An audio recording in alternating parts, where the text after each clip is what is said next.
Écoute, allô?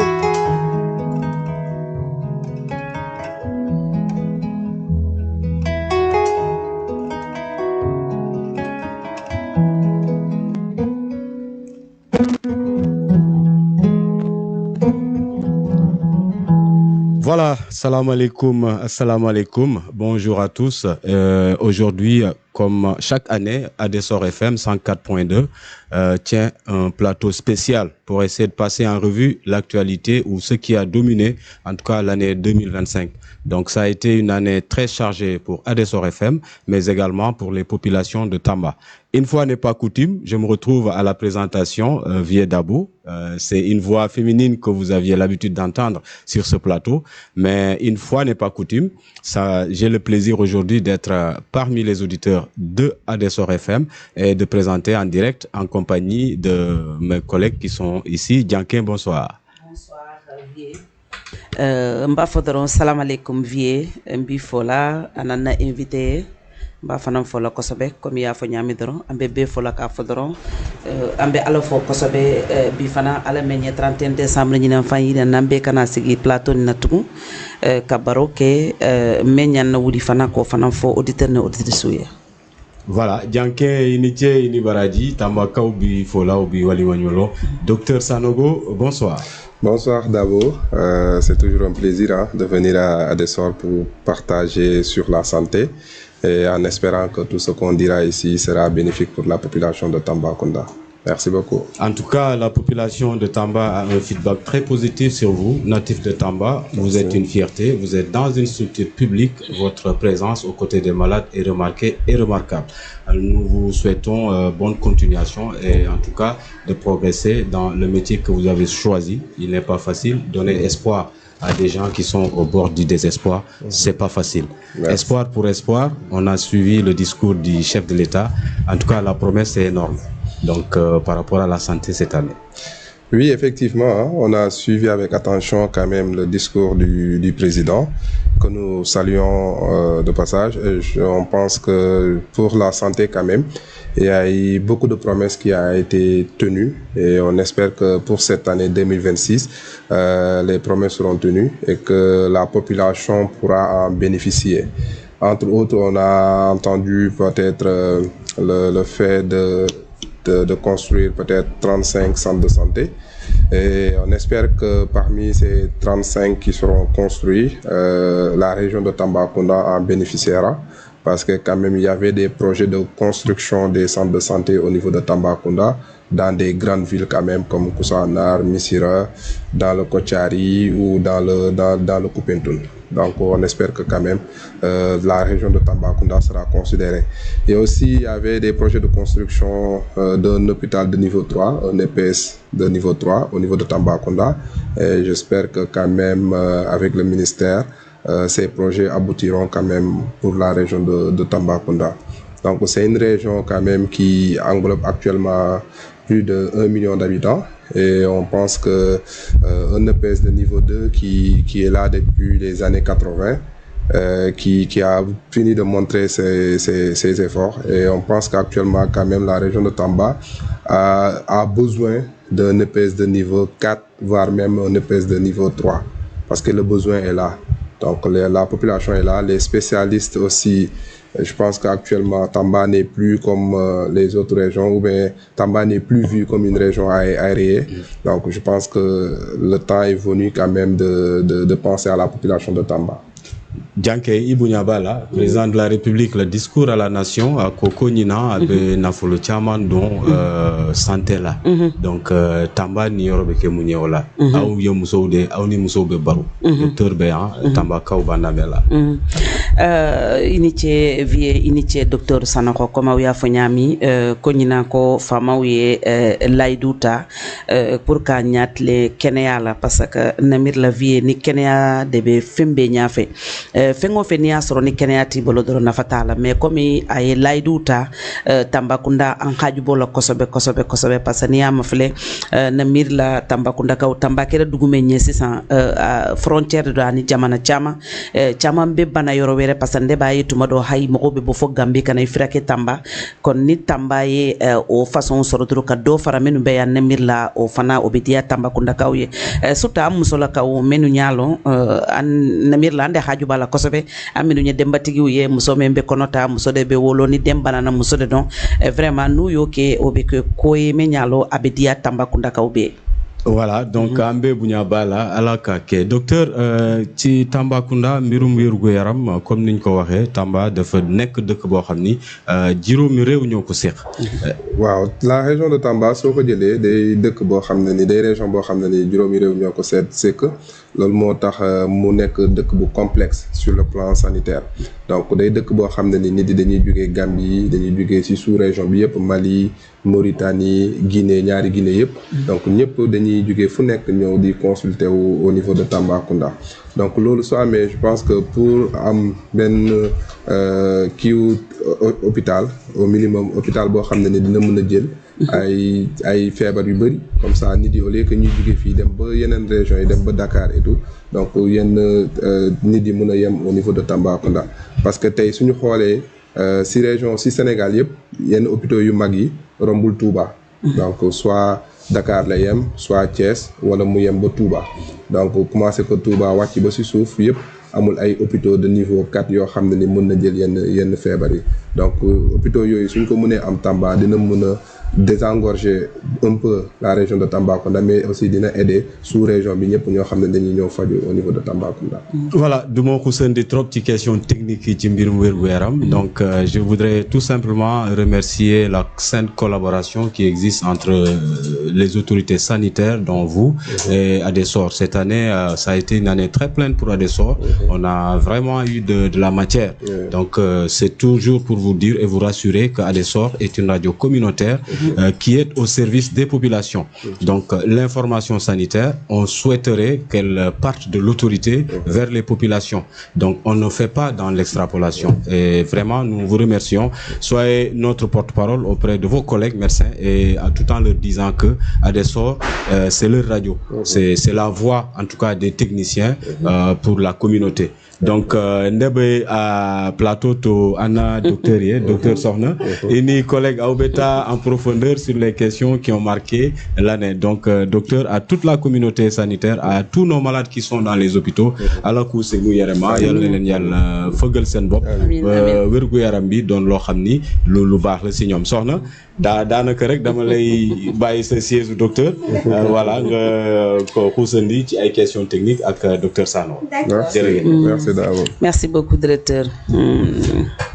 Soxna waaw merci beaucoup Soxna bismillah yow yaa war a jiitu fii tey ngay mujjee ñëw yow mi war a dalal gan bu mag bi ah yaa fi war a jiitu waaw mais macha allah maa jégalu docteur merci voilà. C'est bon? Allez-y. Alors, chers auditeurs, assalamu alaikum, mbokk Tambacounda, ñu nuy leen bu baax ziar leen. Ñu ngi am mbégte vraiment dalal leen ci suñu plateau spécial. Tey nag ñu ngi célébrer Nouvel An. 31 décembre nag nuñ koy defee ak yéen saa su ne daaw defoon nañ ko ren ñu daal di baaxantal rek ñu ñëw ak yéen ci li nga xamante ne moom mooy situation yi nga xamante ne moo fi jaar ak événement yi. ñu ngi am mbégte d'abord ma souhaiter meilleurs vœux ak ñi nga xamante ne ñoom ñoo nekk ci plateau bi docteur Sanogo. Merci soxna ñu ngi lay ziar bu baax di la ñaanal at bi nga xamante ne moom lañ fas yéene dugg mu nekk atum naataange atum xéewal. atum jàmm mu nekk at boo xamante ne dina nekk sutura barkeel liggéey bi. yàlla mën na ko yàlla defal ñëpp ci barke Nabi Moustapha sama yaay Jànke Touré maa ngi lay nuyu bu baax di ziar auditeur ak auditrice yu Adessor FM suñu PDG aussi ñu ngi koy ziar bu baax a baax di ko ñaanal xéwal gudd fan ak wér gu yaram uuf na njaboot bi lool macha allah. Alors ñu ngi woon ci santé donc docteur pour ñu mën a continuer dañuy may ñu dugal tuuti docteur Assane Cissé bu nekk hôpital régional parce que xam nga ñoom dañuy xaaral di am urgence mi ngi may envoyé message léegi que ne dafay xaw xaw a injoignable dans quelques instants pour ñu waxtaan un peu ci li nga xamante ni moom mooy hépatite parce que aussi c'est une maladie qui menace jamono bi Nestor suñu mënee am docteur Assane Cissé voilà voilà mu nekk waxtaan bi alors docteur ñu waxtaan rek ci li nga xamante ne moom mooy wérgu yaram ñu ngi am mbégte dalal la fii tey ci suñu plateau district sanitaire nag PDG mi ngi koy wax léegi collaboration bi nga xamante ne moom la am ak rajo bi ci atum 2025 bi rafetlu nañu ko bu baax a baax gis nañu émission yi nga xamante ne doon nañ ko fi amal ci lëkkaloo bi nga xamante ne ñu ngi koy lëkkaloo alors tey nag ñu dalal la fii ngir waxtaanee situation sanitaire bi fii ci diwaan bu Tambacounda am na loo xamante ne tey ay jàngoro la jaar na fi li ci mel ni épidémie yi waaye laata loolu ñu doore ko ak li nga xamante ne moom mooy paludisme bi gis nañu campagne bi nga xamante ne jaar na fi lépp ci xeex li nga xamante ne mooy siburu fii ci diwaan bu Tambacounda tey lan moo nekk situation bi ak lan lañ mën a jàpp tey ci jéego yi nga xamante ne moom la ñu teg ngir xeex palu fii ci Tambacounda. Merci Soxna di lay nuyu. lay souhaiter aussi bonne et heureuse année xalaat ni lépp lañ fi wax dina amal njëriñ population Tambacounda. donc comme nu nga ko waxee man je suis le docteur Dosolo Sanogo. nekk médecin au niveau du district sanitaire de Tambacounda. médecin chef adjoint foofu. Et récemment nekk secrétaire général u SAMES. syndicat autonome des médecins pharmaciens chirurgiens dentistes au niveau de la région de Tambacounda. donc docteur Assane bu ngay wax ni moom laa wutu moom suñu grand la. moo ñu woon yoon yi tamit ba tey ñu mën a am fit pour mën a gérer syndicat yooyu. donc pour ñëwaat peut-être si feebaru sibiru. day feebar boo xam ne nii quand même dafa sonal suñu zone yi. à savoir la zone KKT c'est-à-dire la zone Kolda la zone Kédougou et la région de Tambacounda. donc feebar bi si zone yooyu la gën a bëri. donc day feebar boo xam ne ni dañoo seetlu ni si ñetti zone yooyu quand même day indi ay loraange yu bëri. donc moo tax programme national de lutte contre le paludisme campagne yu bëri yu muy def zone yi lay ciblé. parce que am na dëkk yoo xam ne nii si Sénégal amatuñu ay kaawu pali wala bëriwutul. donc foofu soo fa jëlee tamit daf fa ay campagne yu bëri du fa am njëriñ. moo tax seen campagne yu bëri si sunu zone yi lañ koy def. moo tax ren quand même campagne yi tax na ba lu ñu doon am si feebaru palu gis nañ ni wàññeeku na bu baax a baax. parce que ren si campagne yi def nañ campagne chimio prévention prophylaxie campagne de chimioprévention prophylaxique. donc muy kii garab yi ñuy jox xale yi. pour que ñu mën a bañ a am feebar bi si nawet bi. wala ñu defaale tamit campagne de distribution de moustiquaires. donc ñaari campagne yooyu buñ ko couplé ren gis nañ ni wàññi na bu baax a baax période kii xale yu am palu incidence su palu au niveau de Tambacounda. donc parce que ñun à ci période yi ci novembre ak décembre dañ doon am kaw palu yu bëri. ba si am ay décès. mais ren macha allah donc si novembre ba si décembre bi suñu kaw palu yu ñu am bëriwul. donc loolu lu ko def mooy que am na campagne boo xam ne PNLP programme national de lutte contre le palu moo ko lancé. moom mooy CPS yi donc xale yi jël nañ garab. mais si campagne boobu tamit ñu teg si campagne yu moustiquaires yi. donc xale yi di ak mag ñi yëpp di tëdd si moustiquaires yi. donc tax na feebar bi wàññeeku si Tambacounda. d'accord Tambacounda zone la bi nga xamante ne mi ngi ci zone rouge bi ci wàllum paludisme naam jéego yi mi ngi fi. ngir ñu xeex palu bi mais des na tey li nga xamante ne moom mooy askan bi population bi ñoom ñu fexee approprié wu ci rawatina ci tëdd moustiquaire bi ak nangu tamit garab yi nga xamante ne moom la ko docteur indi Nestor bul fàtte ba tey docteur Assane Cissé. allez-y. waaw c'est vrai parce que comme nu ma ko waxee si njëlbeen soo jëlee Tambacounda moom ak Kédougou ak Kolda ñoo bokk si zone rouge bi. donc soo jëlee palu soo jëlee incidence su palu da ngay gis ni Tambacounda palu bi daf fi bëri trop. donc moo tax campagne yu bëri. Tambacounda ak Kédougou ak Kolda lañ koy def pour mu mun a wàññeeku bu baax.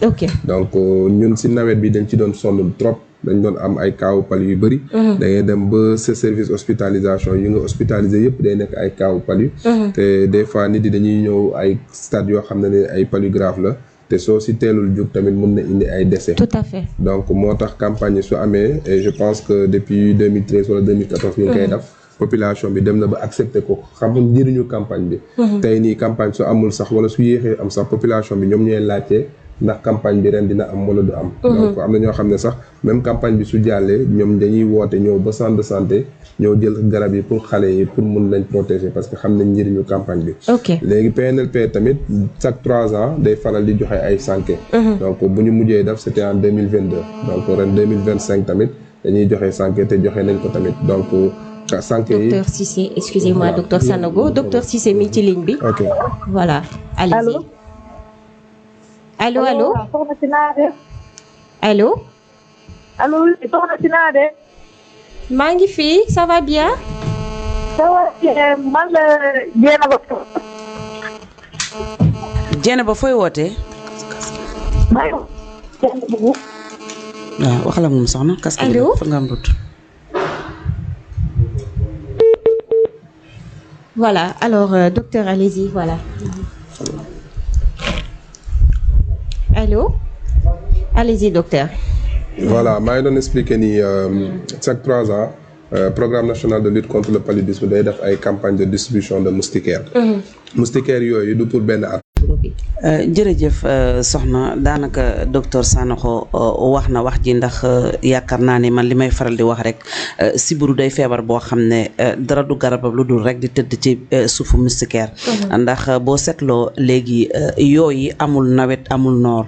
heure bu nekk yoo day am wax na ko léegi joxe nañ ay sànke te sànke bi du pour benn at mën nga ko utiliser ba 3 ans te loolu lu am solo la man li may dénk rek sama mbokku jigéen ñi ak ko képp koo xam ne njaboot nga rek nañuy tëdd ci suufu sànke amul nawet amul noor ndax sibirukat day loo xam ne soxna dafa doy waar te suñu côté yi wax dëgg yàlla ak nu ñu dëkkee ak suñuy dëkkin yoo du pour mu jóge fii day daal di xaw a jafe loolu mooy wax ji yaakaar naa ne bu ñu daal di jëfandikoo rek ci li ñuy docteur yi di digal mooy nañ tëdd ci suufu sànke yi defe naa ne bu ñu ko defee rek amul nawet amul noor surtout xale yi bañ a tayal parce que parfois tamit ñun jigéen ñi tayal moo la koy yóbbee da ngay tayal di wàccee sànke sa kaw doom wala tayal bu nelaw jotee rek nga dem tëdd nelaw yow doo wàccee sànke te yoo moom bu la màttee rek ala kulli ali day indi suburu kon bokk nañu farlu ci côté boobu. D'accord alors docteur bu mooy li nga xamante ne moom mooy siburu am na épidémie yi nga xamante ni ci mel ni fièvre de la vallée du Rift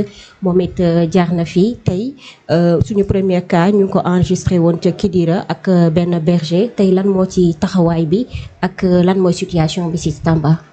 waaw di rafetlu surtout si question bi. parce que il faut savoir que Sénégal quand même dafa am système sanitaire boo xam ne dafa xarañ. dafa xarañ parce que dañoo nekk si ay surveillance. dafa am feebar yoo xam ne dañ koy bëgg a éradiquer c'est-à-dire dañ koy bëgg a éliminer au niveau planétaire wala dañ koy bëgg a dindi au niveau Sénégal. pour mu bañ a am fii parce que c'est des maladies quand même qui sont mortelles. loolu moo tax système sanitaire sénégalais dafa instaurer ay site sentinelle. ay site sentinelle moom mooy ay sites yoo xam ne ni ñëpp suñ nekkee même bañ a surveiller sites yooyu dañuy nekk di surveiller. donc au niveau de Tambacounda le district de Tambacounda le poste de Pont. moom mooy site sentinelle u Tambacounda. soo jëlee au niveau de Kidira am na benn site sentinelle bu nekk ci seen benn poste. donc poste yooyu ñoom dañoo tàmm surveillance donc loolu mooy tax.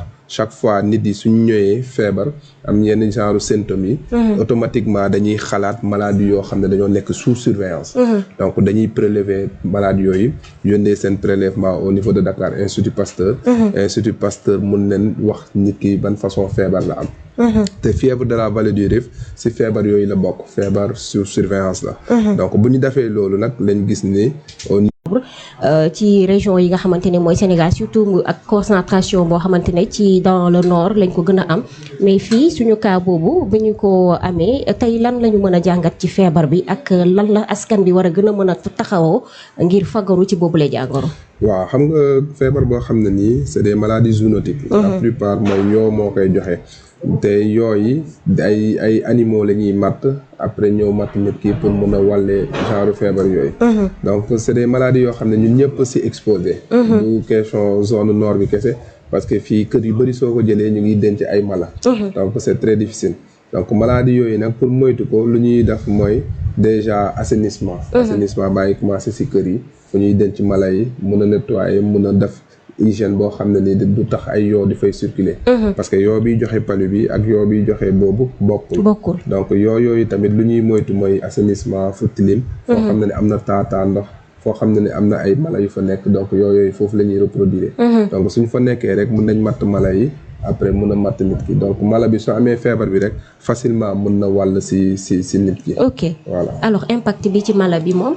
waaw impact bi si mala bi la plupart comme fièvre de la vallée du Rift la plupart ay avortement lay indi si mala bi donc su fekkee nit yi gis nañ ni ñu ngi yor ay mala yoo xam ne ni chaque fois mu ngi def ay avortement répétitif donc war nañ mën a woo waa service de l'élevage wala vétérinaire pour mu ñëw xool mala bi su fekkee am na genre. d'accord Madianké am nga loo ci sànni ndax buñ demee ba nga xamante ne jamono di dox ba jàngoro di jóge ci mala di ko wàll doomu aadama tey loolu aussi lu ñu war a bàyyandi xel la xam ne yenn jàngoro yi mi ngi fi kër docteur ñu ngi ciy wax di ci sensibiliser te kenn ku ci nekk war nga ci mën a am taxawaay ngir mu bañ a law. dëgg la docteur Sanokho dafa wax lu am solo xam nga boo seetloo suñu diwaan bi fii di Tambacounda dañoo bëgg di yar ay xar di yar ay biy te dañuy nekk ak ñoom ci biir kër yi te wax dëgg yàlla mala boo ko yoree mooy màllum jur war na am cet goo xam ne da nga koy def ndax bul ne rek mala rek fu muy nekk fu muy fanaan doo ko toppatoo doo ko defar parce que parfois da nga gis ñoo xam ne mun nañ toog ay weeru fu mala bi di nekk sax duñ ko bale te normalement man ci li ma gis-gis ndax man mi sama bopp damay yar ak xam naa parce que dafay loo xam ne Tamba comme ni ma ko waxee dañoo bëgg yooyu mais saa yoo xëyee war nga mala bi fu muy nekk sax mala bi ni ngay toppatoo sa bopp di toppatoo sa njaboot yaakaar naa soxna noonu nga war a toppatoo mala bi parce que déjà fi ñu nekk fa la ñuy defee lépp te foofu nga leen di joxee lépp te lekk yooyu sax waxuma la sax mais feebar bi ñuy wax ak yow bi ñuy wax day màtte sax mais fi ñuy kiyee day tooy parfois boo ko dul toppatoo da nga gis muy am ay sax te yooyu yëpp baaxul ci wér gu yaram te baaxul tamit ci nit ki parce que yow yaag mala bi yéen a dëkk soit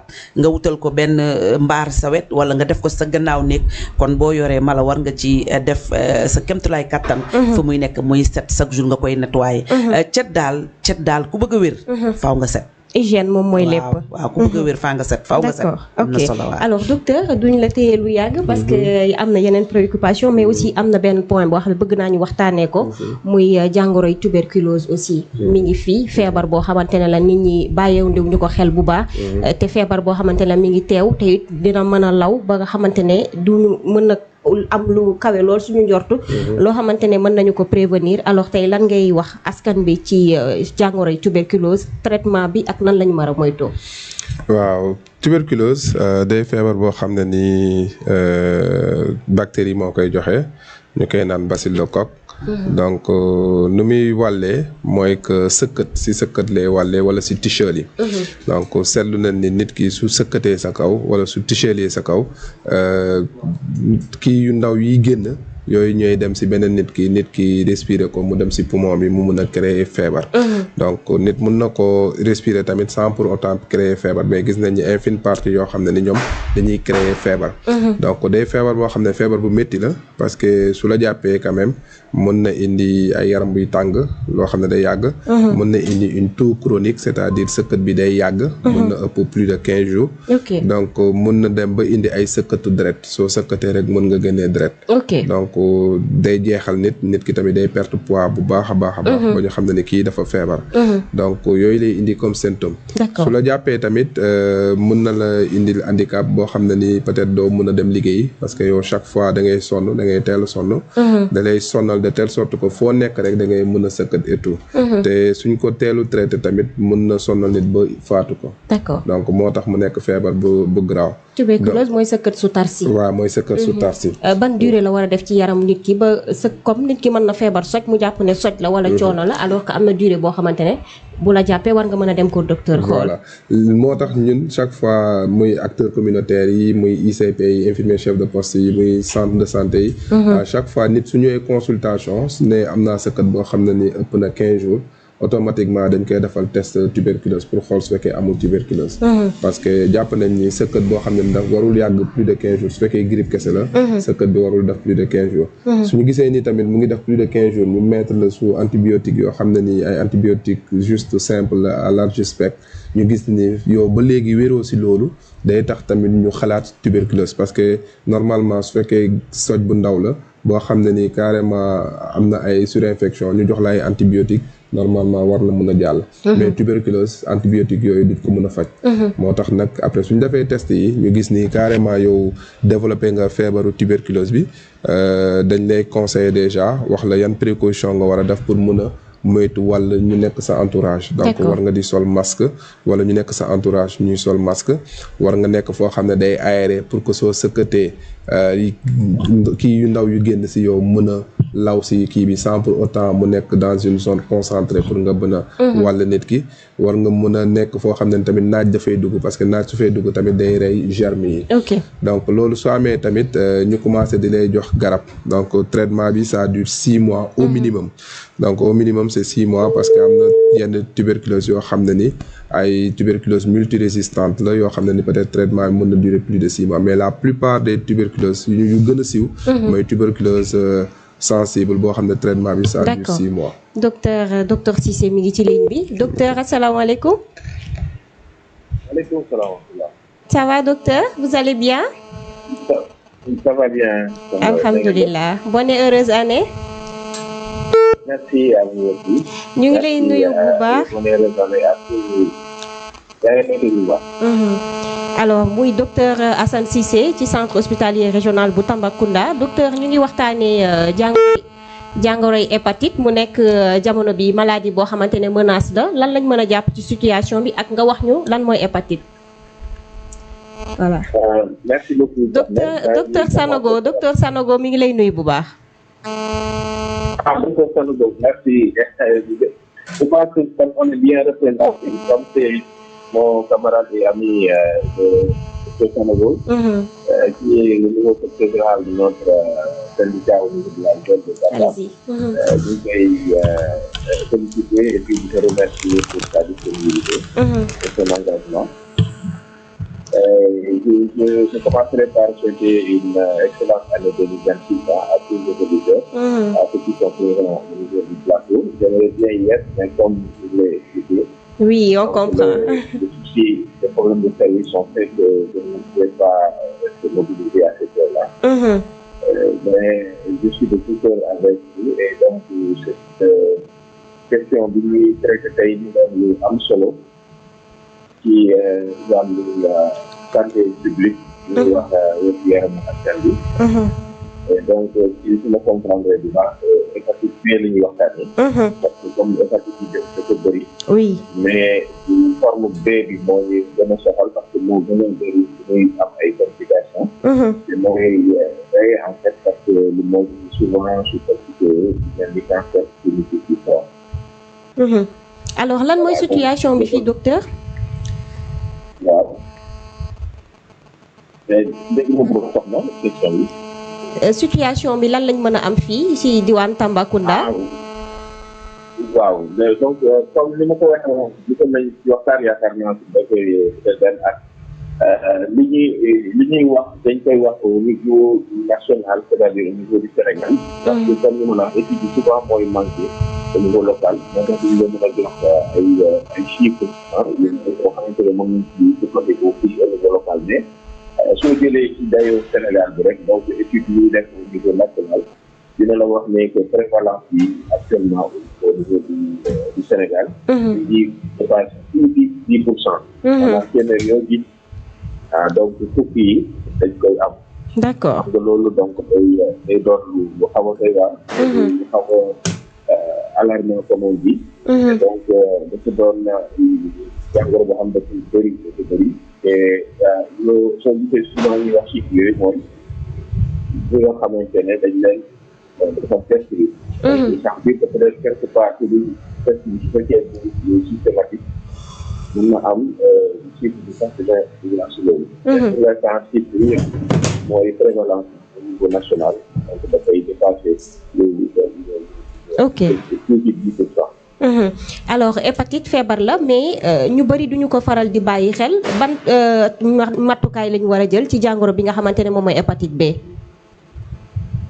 waaw matukaay bi ñuy jël mooy comme souvent su demee ba dal la lu bëri dañ koy surveiller rek donc traitement bi ci war bi tax muy bëñ carrément à part seen Covid bi ñuy joxe au cas où commencé bénéficier donc amul trop traitement maintenant li gën a am solo mooy li ñuy wax prévention mooy jàppandiku et ci prévention bi li ci bëri mooy li gën a fës actuellement moo ci am solo en terme de santé bi mooy vaccination mais vaccination bi pour kii nga xamante ne dafa amagul hépatite B maanaam ki nga xamante ne antigène HBs négatif la dañuy def distribution muy gis lu négatif weesu loolu donc mooy te li moyen de transmission yi donc ni ñu ko waxee certainement lu suñu collègue bi camarade bi docteur Sall ko waxee mooy li ñuy mooy te li ko rek moyen de en fait lu muy transmettre ngay xam après daa di ko mën weesu loolu muy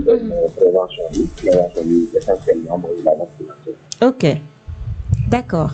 Docteur nga nuyu docteur Cissé. Oui, Doc Cissé, ça va? Ouais, ça va bien. Voilà, bon, ñu ngi fi ci émission bi et je pense que quand même docteur Cissé suñu grand la et puis borom baax la bu baax au niveau de Tambacounda je pense que il est plus à présenter ñëpp xam nañ ko il est disponible te mu ngi def liggéey bu am solo au niveau de l'hôpital régional et je pense que lu ñu fi wax yëpp quand même si hépatite bi moom loolu moo amul leneen lu ñu ciy teg di koy nuyu rek et puis di koy souhaiter bonne et heureuse année. Alors docteur lan ngay dénk askan bi par rapport ak jàngoro bi di hépatite B. waaw li ngay daal jël dénk mooy nañu déjà xam seen statut. statut mooy dem ba xam sa deret bi tax parce que ñu ci ou pas. parce que soo ko xamee su ngay mën a xam yan matukaay ngay jël pour yow ak ñi nga xamante ni ñoo la woon. D'accord. donc loolu suñ ko mënoon am de façon systématique comme ni ma dégg fan yi nga xamante ne rafetlument ko mooy techniciens yi association techniciens de labo yi parce que organiser ay séances de dépistage gratuit. C'est intéressant. Voilà, ñu xam seen statut. loolu lu am solo la. D'accord. parce que à partir de foofu soo xamee sa statut su ngay mën a def li nga xamante ne mooy prévention bi. traitement. voilà te maa ngi gis aussi lu bees loo xamante ne nit ñi ñu commencé ci habitude bi mooy li ñuy wax bilan prénuptial. bilan prénuptial mooy avant ngay jël soxna yow ak ki nga def jigéen bi ngeen décider de comment l'accord ngeen d'accord ne war ngeen mën a seet seen jàngoro. seen deret xool ndax benn jàngoro ñu ci. su fekkee ñoo xam lu ñu mën a def. su fekkee nekk ci aussi nga mën a jël matukaay yi comme li ñuy wax vaccination ou bien doo ko xam aussi que ça fait avant ngeen koy. D'accord. donc loolu tamit lu am solo la et puis suñu ko systématiser donc dugal ko ci habitude yi donc loolu dina doon lu baax. Alors docteur ñu ngi lay jaajëfal bu baax merci beaucoup. Merci beaucoup. Voilà. Merci beaucoup merci docteur. ñu ngi koy jaajëfal bu baax moom docteur Assane Cissé di woote ci centre hospitalier régional bu Tambacounda ñu ngi nuyuwaale bu baax personnel bi nga xamante ni ñoom ñoo fa nekk ñoom it suñuy partenaire lañu ndax dinañ faral di leen di soxla ci suñuy émission ngir waxtaanee wér-gu-yaram surtout moom bi nga xamante ne docteur Cissé tout le temps dama koy faral di woo disponibilité am saa bu ko mayee rek day faral di ñëw toog fii di waxtaan ak man ma rafetlu bu baax kaddu yi nga xamante ni daal na koy yëkkati mi ngi waxtaan ci li nga xamante ne moom mooy jàngoroy hépatite B mu nekk maladie bi nga xamante ne mi ngi law te nit ñu bëri bàyyiwuñu ñu ko xel mu wax benn point bu am solo muy dépistage bi alors ñi nga xamante ne duñu farloo dépistage farloo ñu li nga xamante ne moom mooy dépistage docteur Sanogo mi ngi wax ci dépistage bi donc nañu fexe nit ñi di xam seen statut ngir ñu mën a xool saytu seen yaram xool yan xeetu jàngoro moo mën a am ci seen yaram ba ñu mën a docteur mën a jël lu gaaw taxawaay bi nga xamante ne moom lañu war a def ngir moytu nit ki laataa muy àgg ci loraange bi. waaw je pense que peut-être kii heure bi moo ko tënk mais pour waxtaan un peu ci hépatite je pense que peut-être xam nan lañ koy wàllee donc c'est une maladie virale donc virus moo koy joxe day loo xam ne ni pour nit mun ko wàll ci nit ki c'est soit par voie salivaire wala par voie sexuelle wala par voie sanguine wala par voie maternelle. C'est-à-dire yaay gi suy am doom gi mën na ko wàll donc si ñeent voies yooyu la plupart la nit mën ko wàll nit. donc moo tax sooy def prévention tamit si yoon yooyu ngay jaar. donc prévention bi mu ngi jaar déjà si dépistage bi nga mën a dem hôpital xool su fekkee am nga hépatite wala amoo hépatite. donc soo ko amul tamit nga mën a ñëw si service yi ñu defal la vaccination yi. donc d'habitude c'est 3 vaccinations. espacé de 1 mois chaque mois ñu defal la benn ba nga def 3 rappels. donc soo ko defee ça veut dire que tu es protégé contre la maladie. même soo demee ba nekk en contact avec la maladie mën nga bañ a développer forme grave ou hépatite. parce que day feebar boo xam ne dafa bëri ci dëkk bi ñu bëri xamuñu ko te y a une infime partie des personnes yoo xam ne ni am nañ maladie bi. mën nañ dem ba créer chronicité dem ba seen foie yàqu. ñu am ci cirrhose wala ñu dem ba am cancer du foie. te loolu ci médecine bi fu mu toll nii actuellement amaguñu luñ koy faj. wala luñ koy faj tamit ci bitim réew la te ça passe par la transplantation hépatique c'est-à-dire dindi sa foie tegaat fa beneen foie. wala ñu def greffe de foie donc day loo xam ne dafa cher c'est à coût de millions mën na dem ba ay 80 millions te c'est pas sûr que même. mu réussir parce que am na ñoo xam ne ni jot nañ voyager dem ba extérieur pour mën ko def ñu xool leen ñu ne leen yow fu nga toll sa cancer bi mënatuñ la defal dara. donc day feebar boo xam ne bëri na ci dëkk bi au niveau de Sénégal docteur Cissé wax na ko ñu ngi aux alentours de 10%. 10 pour 1000 mais au niveau de Tambacounda di rafetlu technicien biologiste yi dépistage bi ñu def récemment. te ci dépistage bi ils ont eu à dépister 228. Patient. Donc bu ñu leen dépister après man lañ jox comme médecin de référent. donc ñoo xam ne ni positif nañ ñooñu ñëw nañ ma fekk au niveau du centre de santé. ñu jéem a gën a def ay analyses pour xool su fekkee feebar bi day nelaw ci ñoom wala su fekkee feebar bi egg na foo xam ne ni c'est compliqué. donc bu ñu xoolee ci 228 yi on a eu 20 qui sont revenus positifs.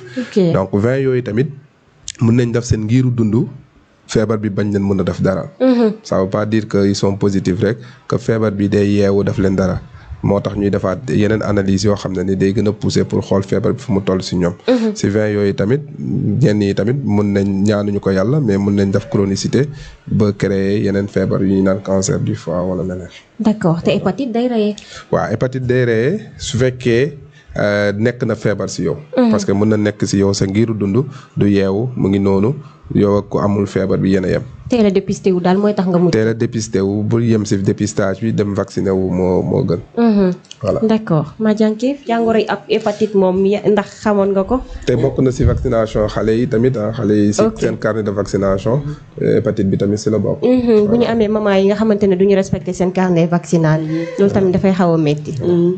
waaw jërëjëf soxna ñu ngi jaajëfal ba léegi rek docteur yi dafa baax parfois comme ni mu ko waxee parfois day am feebar yoo xam ne sax da ngay yaakaar nekkul ci yow boobu mi ngi ci yow. waaye yaakaar naa ne boo demee kër docteur jege médecin yi di xool sa yaram nit sax da nga war a toog chaque fois nga dem xoolaat sa yaram. ndax parfois am na feebar yoo xam ne day nekk ci yow doo ko teel a xam yow ba nga boo demee ba. nga xam ne feebar bi jeexal la nga ci ngay dem doog a dem naan nañ xool sa yaram fekk mënutuñ ci yow dara. waaye day feebar boo xam ne wax na dëgg dañ koy dégg bu njëkk do xam nga ñun Tamba bu njëkk feebar yu yëpp xamuñu ko woon. waaye léegi da nga koy dégg ñu naan feebar bi parfois sax man damay dégg sax ay nit di wax ne feebar bi day feebar boo xam ne bu la jàppee doo gudd fan ñi naan ay fanweeri at ngay yem ak. ñi ne damay dégg gaay di ko wax. ma ne leen waa feebar boobu moom ban façon feebar la waaye li wóor rek mooy na nit ñi fagaru rek.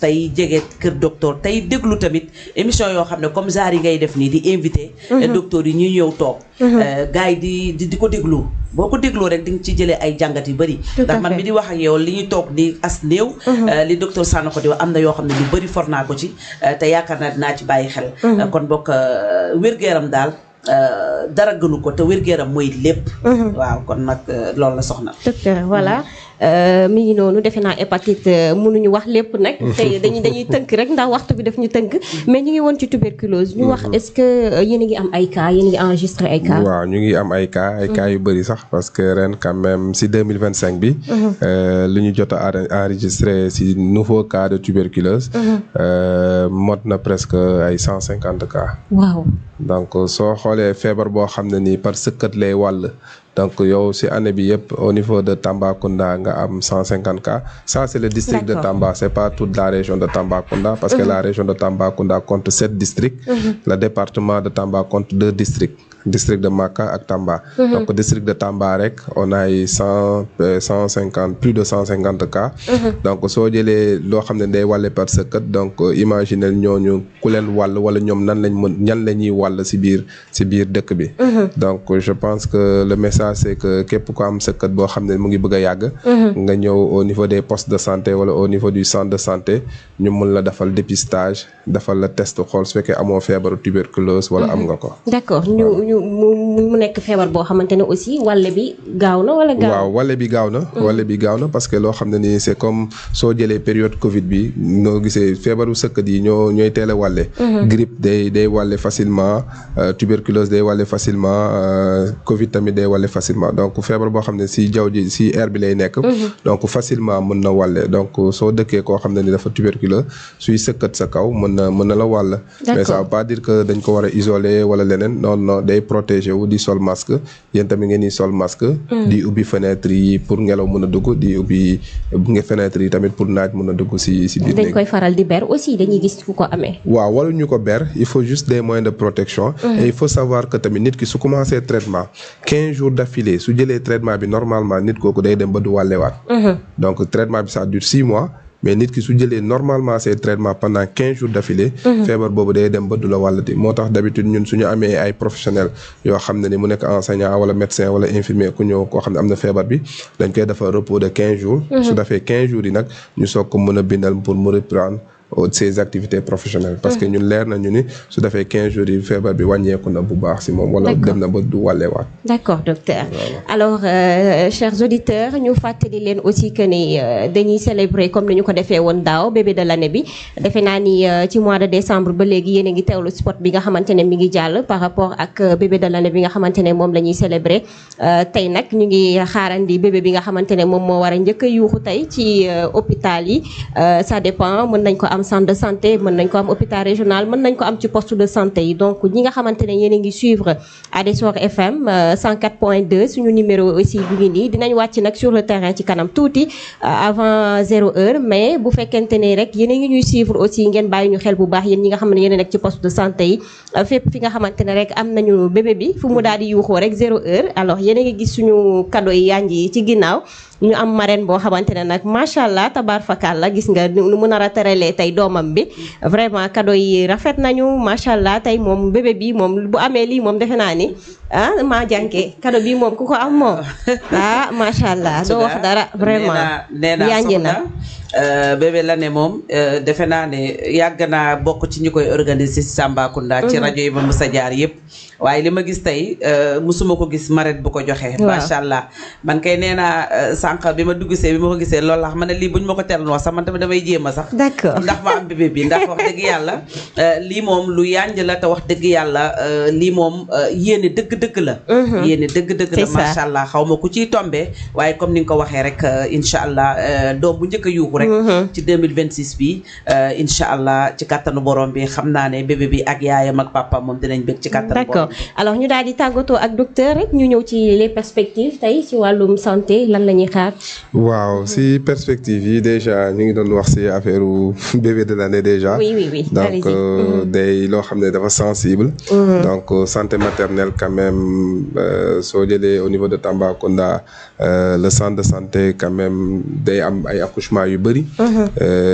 donc liggéey gi bëri na fa et puis c'est très difficile c'est pas facile donc chaque fois des fois je pense que population bi war nañu comprendre parce que chaque fois da ngay dégg ay problèmes yu ndaw entre sage-femme population et tout donc liggéey bu stressant la. donc des fois nit yi amuñu patience dañuy ñëw ak seen métit c'est difficile c'est vrai. mais des fois juste ñoom ñoo war a comprendre tamit ñu fa nekk di liggéey pour liggéey gi mën a jaar yoon.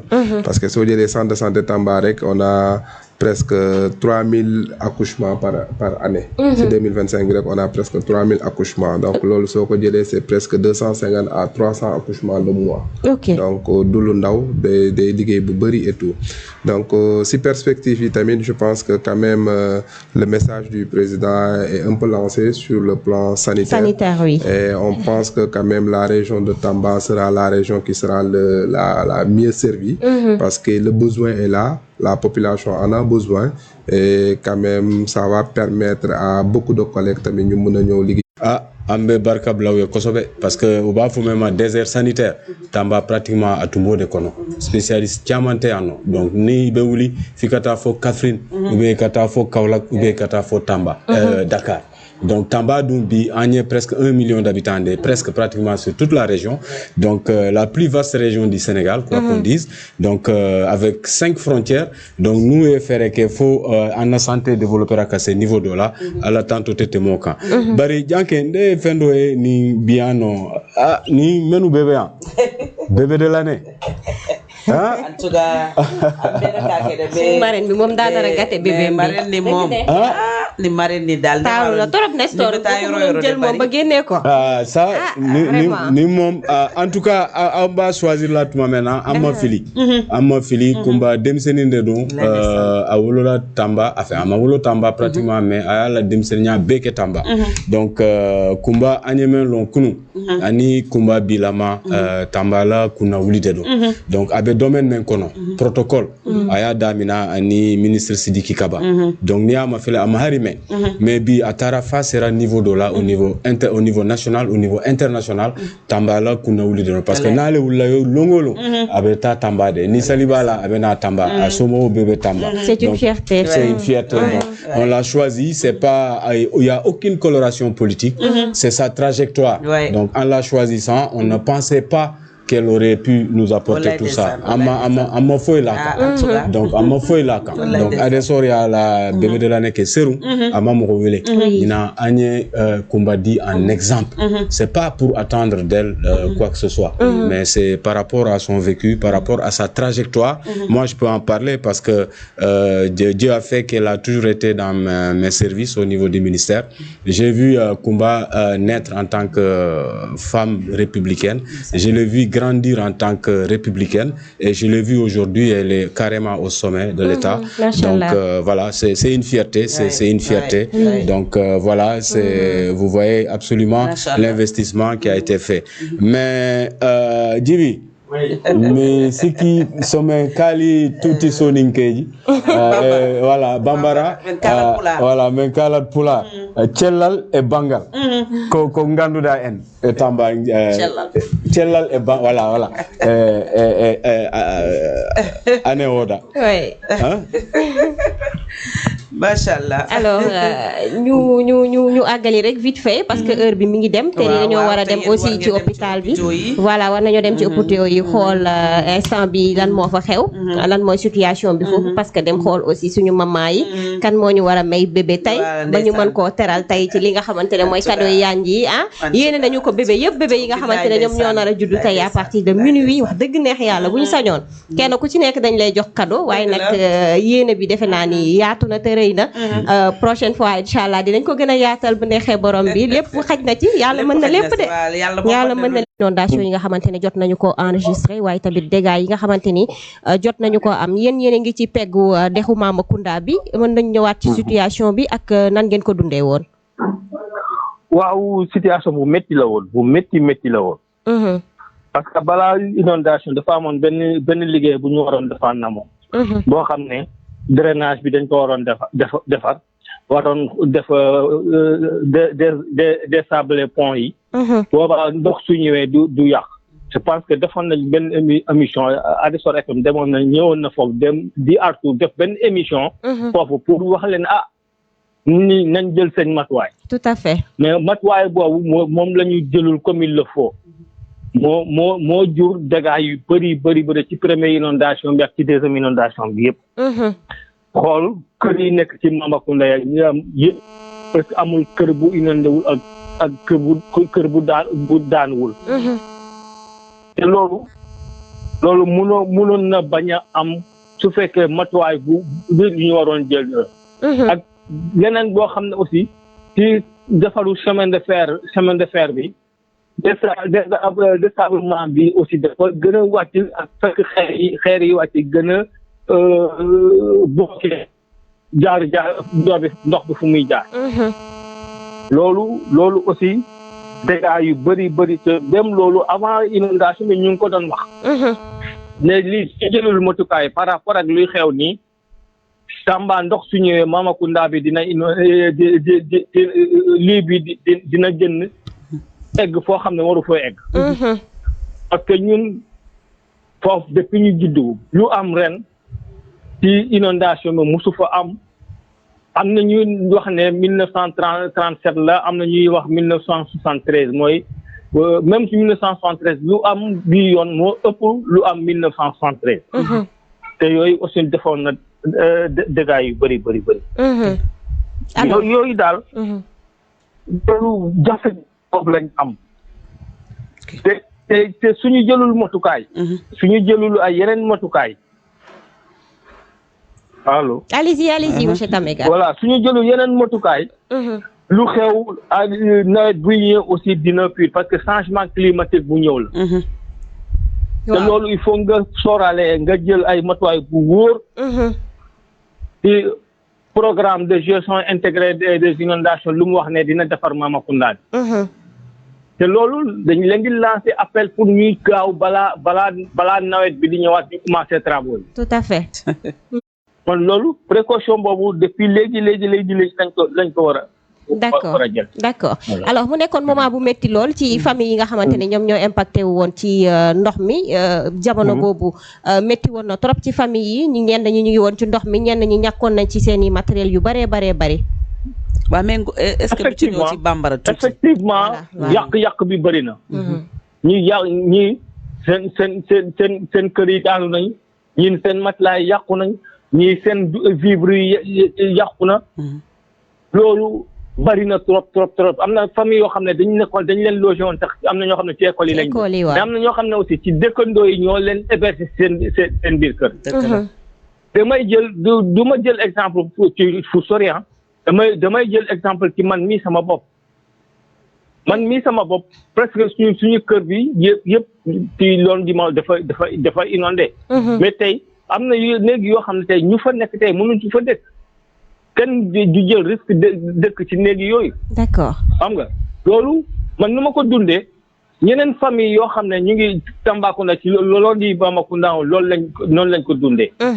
ñun inondation musul am ba mu egg statut bi ci ñun ci biir suñu kër si daanoon na am mais daanul woon demee nii. d'accord mais loolu aussi vraiment di wax autorités yi taxawaay bu ñu def par rapport à ça. mooy le maire et le président du conseil départemental ak préfet ñoo xam ne aide bu ñu indi ci dund bi ci ciment bi ci yeneen matelas yi yoo xam ne am na famille yu koy jot mais lenn la ci loolu lenn lay ñaawlu en tant que ministère de la famille et de la solidarité ne yoo xam ne taxawaay bu ñu waroon def ci Tambacounda ci inondation defuñu ko. loolu aussi il faut ñu xam ne ñun ay sénégalais la comme ñëpp lu ñu defee feneen loolu la ñu war a taxaw feneen parce que ñun ñëpp suñu impôt la lu ñu ko defee feneen noonu la ñu war a taxawee Tambacounda. loolu il faut que ministre bu ñëwee ministre Maïmouna Dièye bu mu ñëwee dañoo gis loo xam ne indi nañ ko jëriñul dara. par rapport doo xam ne maire joxe na ko conseil départemental yi ñoom taxaw boobu def na. d'accord monsieur Tamega d'accord alors jaajëfal nañu baax ci intervention bi su fekkente ne mën nga ñu